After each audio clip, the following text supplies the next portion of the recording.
Okay, so in this video I am going to go through some of the more basic functions of Excel that are quite useful. So in this particular spreadsheet here, you can see I've got business startup costs, and then I've got a list of items that I might need to start my business, some computer items, marketing, things like that. And I've then got what they all cost in this column here. I've got a total here, so I need to know how much all of this is going to cost me.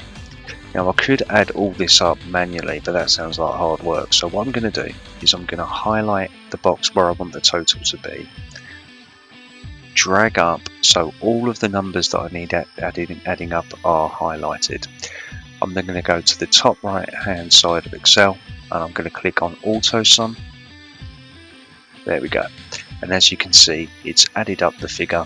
So my initial startup items of my business are going to be 885.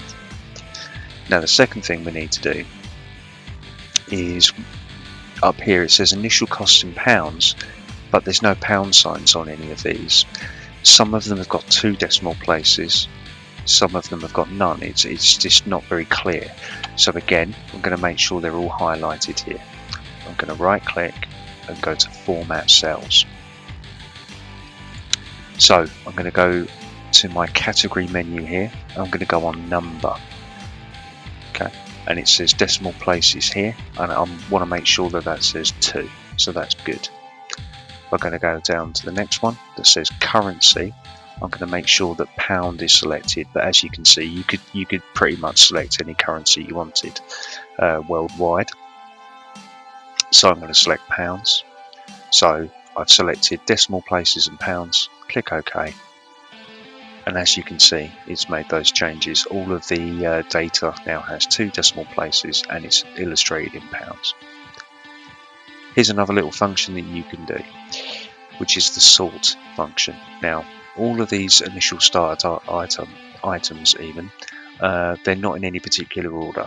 So I can highlight the item and the cost. That's important, you have to highlight the cost as well.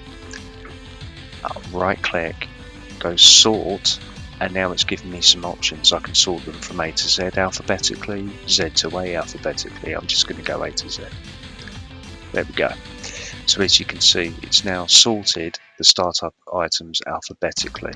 Now what would have happened if I hadn't have highlighted the initial cost as well, was it would have sorted the item alphabetically, but it wouldn't have changed the startup cost. So whenever you do any sorting, make sure you highlight all of the values that you need changed, otherwise it won't do it.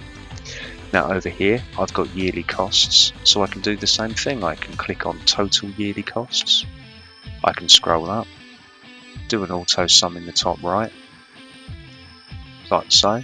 Again, I can highlight, right click, go Format Cells, and I can make sure that my number's in 2 decimal places, which it is there. And I can make sure that currency pounds are selected, click OK, and as you can see here, it's now added up the cost, put it all in decimal places and pounds, and as that spreadsheet now makes a lot more sense. The data looks much better, and it's done the auto sums for me.